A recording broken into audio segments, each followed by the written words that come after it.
Hello friends, आप सभी का फिर से आपके अपने YouTube चैनल रघु एंकर में बहुत बहुत स्वागत है। आज हम क्लियर करेंगे वृत्त की परिधि एवं क्षेत्रफल। और ये जो वृत्त की परिधि और क्षेत्रफल है, इससे संबंधित जो भी फॉर्मूले हैं उनको हम फटाफट बनाना सीखेंगे। ये अपने चैप्टर 15 से है, 10वीं की मैथ के चैप्टर 15 में से है। और ये 10वीं क्लास के साथ साथ सभी जो कंपटीशन की एग्ज़ाम है उनमें भी ये इम्पोर्टेंट है। तो सभी इस वीडियो को ध्यान से देखें। तो सबसे पहले हम स्टार्ट करते हैं वृत्त की परिधि एवं क्षेत्रफल। बैठ जाओ इधर। अब सबसे पहले हम एक वृत्त बनाते हैं। वृत्त बना लिया हम लोगों ने, ठीक है। अब देखो ये वृत्त है, इसके अंदर ये 2D आकृति है। एक बार 2D आकृति है ना, इसके अंदर दो चीज़ें होती हैं। एक तो होता है क्षेत्रफल, एक तो क्या होता है बच्चों, क्षेत्रफल, और एक होता है आपका परिमाप। क्या होता है, परिमाप। अब देखो इसके अंदर आयतन तो होता नहीं है, क्योंकि आयतन तो जो होता है वो 3D में होता है। अब यहाँ पर देखो क्षेत्रफल तो क्या होता है, हम केवल अभी वृत्त के बारे में पढ़ रहे हैं। क्षेत्रफल क्या होता है कि ये जो अंदर की जगह है, जिस जगह को ये घेर रखी है ये आकृति, उसको क्या बोलते हैं, क्षेत्रफल। और परिमाप क्या होता है, कोई भी आकृति होती है उसका परिमाप क्या होता है, उसके चारों तरफ की जो दूरी होती है उसको हम क्या बोलते हैं, परिमाप बोलते हैं, ठीक है। तो हम केवल अभी वृत्त के क्षेत्रफल और परिमाप में और इसके अंदर जो आकृतियां बनती है उनका परिमाप और उनका क्षेत्रफल पढ़ेंगे। तो देखो सबसे पहले दो फॉर्मूले तो आप लोगों ने छोटी क्लासों में पढ़ लिए हैं। वो है आपके पास, सबसे पहला है वृत्त का क्षेत्रफल। वृत्त का क्षेत्रफल, वृत्त का क्षेत्रफल क्या होता है, पाई आर स्क्वायर। सबको पता है ये होता है वृत्त का क्षेत्रफल। उसके बाद में हम लिखते हैं वृत्त का परिमाप। वृत्त का परिमाप का मतलब क्या है, जैसे ये वृत्त है तो इसके चारों तरफ की जो दूरी है उसको हम क्या बोलते हैं, वृत्त का परिमाप। तो ये आपका होता है 2 पाई आर। क्लियर है। अब देखो यहाँ पर आर क्या होता है, वृत्त की त्रिज्या होती है। और पाई की वैल्यू आपको पता है क्या होती है, पाई बराबर आपके पास होता है 22/7 होता है, या फिर 3.14 लेते हैं। ये आपके एग्जाम में आता है।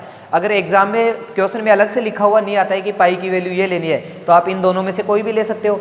और अगर क्वेश्चन में अलग से लिखा हुआ आ जाए कि पाई इज इक्वल 22/7 या फिर 3.14, तो जो लिखा हुआ है वो लेना है। अगर नहीं लिखा हुआ है तो जो आपको अच्छा लगे वो ले लेना है, ठीक है। अब देखो इसके आगे, ये तो हमने पूरे वृत्त के बारे में पढ़ लिया। अब हम देखते हैं बच्चों, ये है, ये वृत्त है। अब इस वृत्त के अंदर क्या होता है, जैसे मान लो ये पूरा वृत्त है। अब हम देखते हैं आधे वृत्त के बारे में। देखो ये आधा वृत्त हो गया क्या, जैसे मान लो ये इसका सेंटर है, ये आधा वृत्त हो गया।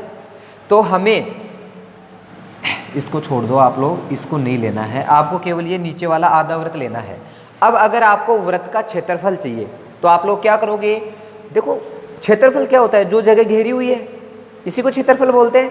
अब आधे का चाहिए तो जो ये घेरा हुआ है उसका आधा हो गया ना, देखो आधा करते ही, आधा ऊपर आधा नीचे, तो जो पहले से है उसका हम क्या कर देंगे, आधा कर देंगे। तो अर्धवृत्त का क्षेत्रफल आपके पास क्या आ जाएगा, पूरे का आधा हो जाएगा। तो आप यहाँ पर लिखोगे अर्धवृत्त का क्षेत्रफल बराबर, आधे के लिए क्या करते हैं, 2 का भाग देते हैं। तो यहाँ पर हो जाएगा 1/2 पाई आर स्क्वायर। देखो 1/2 का मतलब ये इसके पूरे के बट्टा में ही 2 है, ठीक है। ये 1/2 थोड़ा अच्छा लग रहा है इसलिए हमने ऐसे लिख दिया। ये हो गया अर्धवृत्त का क्षेत्रफल, ठीक है। अब पहले हम क्षेत्रफल को क्लियर कर लेते हैं, उसके बाद में हम परिमाप को क्लियर करेंगे, ठीक है। वृत्त की परिधि भी बोलते हैं इसको, परिमाप को, ठीक है। अब देखो ये हो गया, अर्धवृत्त का क्षेत्रफल हो गया आपके पास, अर्धवृत्त का क्षेत्रफल हो गया। अब ऐसे मान लो बच्चों ये तो अर्धवृत्त था। अब अगर जैसे दूसरा वृत्त लेते हैं हम, ये वृत्त है और इसके अंदर आपको केवल इतना इतना वृत्त है, ये केवल इसका क्षेत्रफल ज्ञात करना है। इसका किसका ज्ञात करना है, इसका। तो इसको हम क्या बोलते हैं, त्रिज्यखंड। क्या बोलते हैं, त्रिज्यखंड। देखो ये जो त्रिज्याओं से बना हुआ खंड है ना, खंड को क्या बोलते हैं, सेक्टर इंग्लिश में। तो ये देखो क्या है, त्रिज्यखंड है। तो त्रिज्यखंड का क्षेत्रफल क्या होता है, तो देखो त्रिज्यखंड का क्षेत्रफल होता है, आप यहाँ पर लिखोगे त्रिज्यखंड का क्षेत्रफल बराबर त्रिज्या खंड का क्षेत्रफल होता है बच्चों जो पूरे वृत्त का क्षेत्रफल है, उसको लिखो आप ऐसे कैसे, क्या होता है पाई आर स्क्वायर, और इसके मल्टीप्लाई में लगा दो थीटा बटे 360। ठीक है भाई, जो आपका पूरे वृत्त का है वो ऐसे कैसे आ गया, और गुणा में आ गया थीटा बटे 360। अब देखो यहाँ पर थीटा क्या होता है, ये जो थीटा है आपका ये क्या होता है, ये थीटा होता है बच्चों यहाँ पर बना हुआ कोण। क्या होता है, यहाँ पर बना हुआ कोण। अब देखो यहाँ पर भी क्या होता है, मैं आपको एक ही फॉर्मूला लिखवा रहा हूँ, त्रिज्या खंड का क्षेत्रफल ये होता है पाई आर स्क्वायर थीटा बटे 360। लेकिन देखो बच्चों ये जो वृत्त है इसमें दो त्रिज्या खंड बन रहे हैं, एक तो छोटा वाला और एक ये बड़ा वाला, दो बन रहे हैं ना, दो बन रहे। तो अगर आपको छोटे वाले का चाहिए तो थीटा का मान कौन सा लेंगे हम, ये वाला। ठीक है, ये दिया हुआ रहेगा आपको क्वेश्चन में।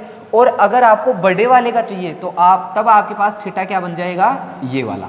ठीक है, तब थीटा आपके पास क्या बन जाएगा, ये वाला। मतलब जैसे मान लो आपको ये दिया गया है 60 डिग्री, ठीक है, तो ये आपको 60 डिग्री दिया गया है, तो आप डायरेक्ट यहाँ पर थीटा की जगह 60 रखोगे और बाकी आर का मान रखोगे और आपका आंसर आ जाएगा।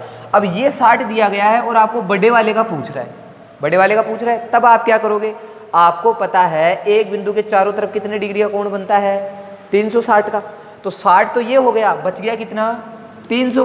तो अगर आपको दीर्घ त्रिज्या खंड का क्षेत्रफल चाहिए तो थीटा की जगह आप क्या लिखोगे, 300, और आपका आंसर आ जाएगा। ठीक है, ये हो गया आपका त्रिज्या खंड का क्षेत्रफल। अब देखो बच्चों, त्रिज्या खंड तो हो गया, अब आपको केवल चाहिए वृत्तखंड का। किसका चाहिए, वृत्तखंड का।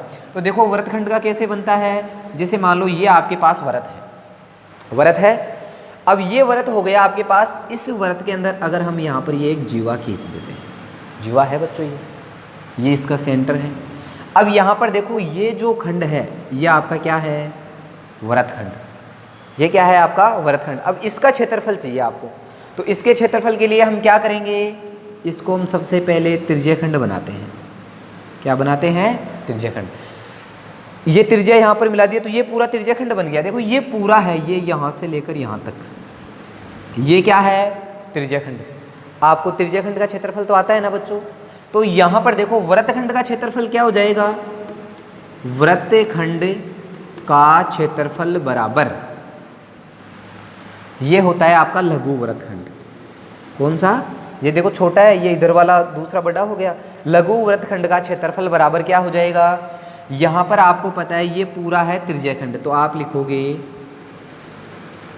त्रिज्याखंड का क्षेत्रफल, और इसमें से माइनस कर देंगे। क्या माइनस कर देंगे बच्चों, आपको वृत्तखंड चाहिए तो वृत्तखंड तो इतना इतना ही है, इतना ही है ना, तो इसमें से अगर हम इस त्रिभुज का क्षेत्रफल माइनस कर दें, देखो ये त्रिभुज है क्या, त्रिभुज है या नहीं है, त्रिभुज है ना, तो अगर हम इस त्रिभुज का क्षेत्रफल माइनस कर देंगे तो आपके पास क्या आ जाएगा, वृत्तखंड का क्षेत्रफल आ जाएगा। तो हम यहाँ पर लिखेंगे त्रिज्याखंड का क्षेत्रफल माइनस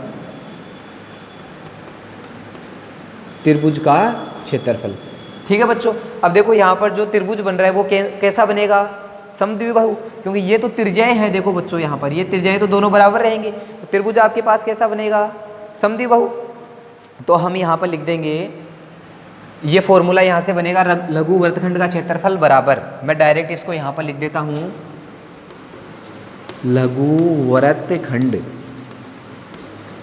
का क्षेत्रफल बराबर। अब देखो त्रिज्याखंड का क्षेत्रफल क्या होता है, त्रिज्याखंड का क्षेत्रफल ये रहा आपके पास, तो इसको लिख दो आप ऐसे कैसे, पाई आर स्क्वायर थीटा बटे 360, और इसमें से माइनस करेंगे त्रिभुज का क्षेत्रफल। ठीक है, त्रिभुज का क्षेत्रफल क्या होता है, सबको पता है ना आपको, 1/2 गुणा आधार गुणा ऊंचाई। लेकिन यहाँ पर वो नहीं लेंगे अपन, यहाँ पर क्या लेंगे, देखो समद्विबाहु त्रिभुज होता है उसका फॉर्मूला होता है, देखो यहाँ पर हम काम में लेंगे 1/2 आर स्क्वायर साइन थीटा। ठीक है, ये जो फॉर्मूला होता है ना अपना त्रिभुज का, उसी से बनता है ये। यहाँ पे आपको ज़्यादा माइंड स्पेंड नहीं करना है कि ये कैसे बना, जैसे आप बड़ी क्लास में जाओगे तो आप खुद ही सीख जाओगे। ठीक है, ये हो गया यहाँ पर, ये त्रिभुज का क्षेत्रफल हो गया।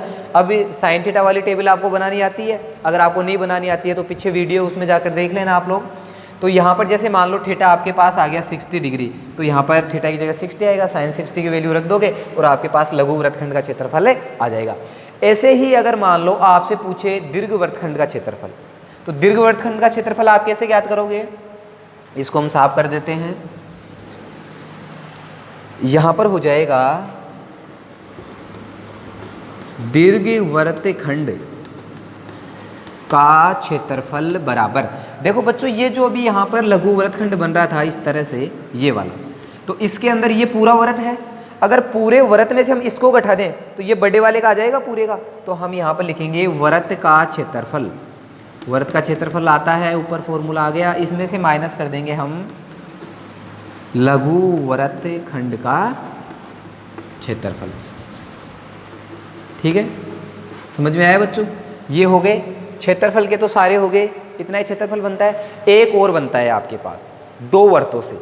जैसे मान लो अगला बनता है आपके पास, जैसे मान लो दो वृत्त आ जाएं कि एक वृत्त तो आपका यहाँ पर है और एक वृत्त इसके अंदर ही एक और बन रहा है बच्चों।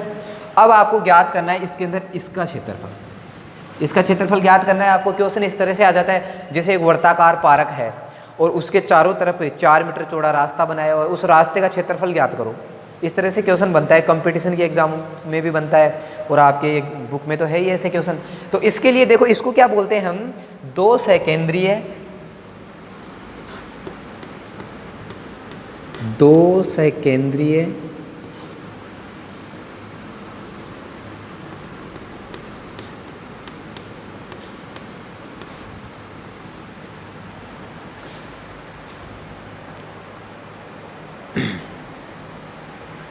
वृत्तों द्वारा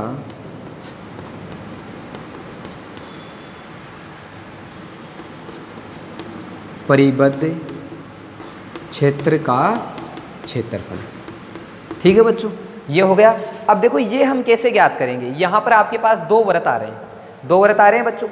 अब आपको पता है वृत्त का क्षेत्र, यहाँ पर दो वृत्त आ गए, तो आपको ये पता है अपन छोटे वाले को नहीं माने, एक बार इस त्रिज्या को लेकर पूरे बड़े वाले वृत्त का क्षेत्रफल निकाल सकते हैं। तो यहाँ पर जैसे मान लो आपने बड़े वृत्त का क्षेत्रफल निकाल लिया, बड़े वृत्त का क्षेत्रफल, इसमें से माइनस कर दें हम इस छोटे वाले का माइनस कर दें, माइनस छोटे वृत्त का क्षेत्रफल। अब देखो बच्चों, बड़े में से छोटा माइनस कर दोगे तो आपके पास केवल ये बचेगा ना। अब देखो, चाहे वृत्त तो बड़ा हो या छोटा हो, फॉर्मूला तो उसका वही होता है क्षेत्रफल का, तो क्या होगा, पाई आर स्क्वायर। लेकिन देखो बच्चों, यहाँ पर बड़े वृत्त की त्रिज्या अलग होगी और छोटे वृत्त की त्रिज्या क्या होगी, अलग होगी। तो हम जैसे मान लो ये बड़ा वृत्त है, इसकी त्रिज्या को मान लेते हैं हम R1। क्या मान लेते हैं, R1। और इसको मान लेते हैं, छोटे वाले को हम मान लेते हैं R2। तो अब देखो, बड़े वृत्त का क्षेत्रफल है तो वृत्त का क्षेत्रफल का फॉर्मूला होता है पाई आर स्क्वायर। लेकिन वृत्त बड़ा ले रहे हैं तो बड़े वृत्त की त्रिज्या क्या है, R1। ठीक है, बड़े वृत्त की क्या है, 1। ठीक है, इसमें से माइनस करना है छोटे वृत्त का क्षेत्रफल, तो वृत्त का क्षेत्रफल होता है पाई आर स्क्वायर। लेकिन छोटे वृत्त के अंदर जो त्रिज्या है वो क्या है, R2। तो यहाँ पर हम क्या लिख देंगे, 2। समझ गए बच्चों? और यहाँ पर ध्यान रहे R1 बड़ा है किससे, R2 से। मतलब ऐसे ध्यान में रखना आप लोग, चाहे आप यहाँ पे 2 लिख सकते हो, यहाँ पर 1 लिख सकते हो, लेकिन जो बड़ा होगा, जिसका मान बड़ा होगा, जैसे R1 आपके पास 20 है, जैसे मान लो आपके पास ये है R1 20 है और R2 10 है, तो मतलब जो बड़ा है उसको पहले लिखना है यहाँ पर। ठीक है, ये इतना हो गया, तो यहाँ से ये फॉर्मूला आ गया। अब देखो इसको हम थोड़ा आगे सोल्व करते हैं, कुछ कॉमन आ रहा है, कॉमन ले लेते हैं। जैसे पाई कॉमन आ रहा है आपके पास, तो यहाँ पर आपके पास पाई कॉमन ले लिया, यहाँ पर बचेगा R1 का स्क्वायर माइनस R2 का स्क्वायर। समझ में आया? तो ये आपका फॉर्मूला हो गया पाई R1 का स्क्वायर माइनस R2 का स्क्वायर। ठीक है, ये इस तरह से अपने फॉर्मूले बन गए क्षेत्रफल के। अब हम देखते हैं परिमाप से संबंधित सूत्र वृत्त के अंदर। अब देखो बच्चों, ये है आपका वृत्त, ये वृत्त है, ये इसका सेंटर है। अब आपको पता है इसके चारों तरफ की जो दूरी है इसको हम क्या बोलते हैं, परिमाप। और वृत्त के लिए क्या यूज़ करते हैं, परिधि। यहाँ पर हम क्या यूज़ करते हैं, इसके अंदर वृत्त में परिधि यूज़ की जाती है। ठीक है, वृत्त की परिधि का फॉर्मूला आपको पता है 2πr है। अब देखो हम इसको कम करते चलते हैं। जैसे सबसे पहले हम लेते हैं अर्धवृत्त। अगर आपको आधे वृत्त का परिमाप याद करना हो तो आप क्या करोगे, देखो इसको तो हटा दोगे ना। अब सबसे पहले आप यहाँ पर देखो, ये पूरे वृत्त का हम जानते हैं, ना। अगर पूरे का हम आधा कर दें, जैसे मान लो ये पूरे का है, पूरे का क्या होता है 2πr, ये होता है ना। अब हमें आधे का चाहिए तो हमने इसका आधा कर दिया, आधा करते ये साफ हो गया ऊपर वाला, तो इसका आधा करेंगे तो 2 का भाग देंगे बच्चों, 2 का भाग देंगे। देखो आधा करने पे आपके पास केवल यही आया है, इतना ही यही आया है ना, क्योंकि पूरा ये चारों तरफ का ही तो था, इसमें ये बीच वाला थोड़े था। आपके पास आ गया केवल ये इतना इतना, ये आधा आ गया। अब आपको क्या चाहिए, परिधि का मतलब, परिमाप का मतलब चारों तरफ की दूरी होती है, तो हमें ये दूरी भी चाहिए। और आपको पता है बच्चों ये क्या होता है, डी, डायमीटर होता है ना, व्यास होता है। अब देखो व्यास या तो आप हम इसको ऐसे लिख सकते हैं प्लस में डी, या फिर आप इसे ऐसे भी लिख सकते हो, ये आर त्रिज्या होती है, ये भी त्रिज्या होती है, तो प्लस में 2r भी लिख सकते हो। तो देखो हम इसको यहाँ पर लिखते हैं, डी भी लिख सकते हो और 2r भी लिख सकते हो। तो यहाँ पर देखो 2 से 2 कैंसिल हो जाएगा। यहाँ पर आपके पास फॉर्मूला बन गया पाई आर प्लस 2r, या फिर क्या बोल सकते हैं, या फिर हम ऐसे लिख सकते हैं पाई आर प्लस डी। ये आपका क्या हो गया, अर्धवर्त का परिमाप। तो हम यहाँ पर लिखते हैं अर्धवर्त का परिमाप बराबर क्या हो जाएगा, पाई आर प्लस डी, या फिर क्या लिख सकते हैं पाई आर प्लस 2r। इसके अंदर हम कॉमन भी ले सकते हैं, कॉमन लेकर इसको हम ऐसे भी लिख सकते हैं, r कॉमन आ रहा है तो हम ऐसे भी लिख सकते हैं पाई प्लस 2। क्लियर है बच्चों। अब देखो इतना इतना तो हो गया। अब वर्त के अंदर और क्या आता है, और आपके पास आता है, आपकी बुक में चलता है चाप की लंबाई, लेंथ ऑफ ए कॉर्ड, ये होता है चाप की लंबाई। अब देखो चाप क्या होता है, जैसे मान लो ये इसका सेंटर है, ये इतनी इतनी दूरी है, ये दूरी है, इसको हम क्या बोलते हैं, चाप। इसको क्या बोलते हैं बच्चों, चाप। अब इस चाप की लंबाई हमें ज्ञात करनी हो तो हम क्या करेंगे, देखो वही फॉर्मूला लेना है जैसे आपने क्षेत्रफल में लिया था। तो देखो जैसे मान लो जब क्षेत्रफल चल रहा था, ये क्या था आपका, इस तरह से त्रिज्यखंड बन रहा था ना, तो त्रिज्यखंड का आपको क्षेत्रफल चाहिए था, तो आपने क्या किया, वृत्त का क्षेत्रफल गुणा θ/360। अब आपको क्या चाहिए, ये क्षेत्रफल नहीं चाहिए आपको, तो केवल ये परिधि है, ये परिधि का ही तो भाग है चाप। तो आपको कौन सा फॉर्मूला चाहिए, वृत्त की परिधि का। तो वृत्त की परिधि आप यहां पर लिखोगे चाप की लंबाई, चाप की लंबाई बराबर, देखो चाप की लंबाई हो जाएगी आपकी, जो वृत्त का परिमाप है टोटल उसको लिखो 2πr, और इसके मल्टीप्लाई में क्या लगा देंगे, वही θ/360, क्या हो जाएगा θ/360। ठीक है। अब देखो यहाँ पर ये कट रहा है, ये आपकी बुक में है वो थोड़ा अलग है फॉर्मूला, वो है आपका पाई आर θ/180। देखो बच्चों 180 कैसे बना, यहाँ पर ये 2 है, 2 से क्या कैंसिल हो गया, ये 360 कैंसिल हो गया, यहाँ पर क्या आ गया 180, तो यहाँ से आपका ये फॉर्मूला बन गया। ठीक है। ये जो फॉर्मूले हैं आपके, जो एक्सरसाइज प्रश्नावली 15 है, इसके अंदर यही फॉर्मूले हैं, और ये सभी फॉर्मूले 10वीं क्लास के साथ साथ जो सभी कंपटीशन के एग्ज़ाम है उनके लिए भी उपयोगी है। तो इसको ध्यान से देखें और वीडियो को शेयर करें और लाइक करना बिल्कुल भी नहीं भूलें, और सब्सक्राइब करें ताकि आपको ये नए नए वीडियो आपको मिलते रहें। धन्यवाद।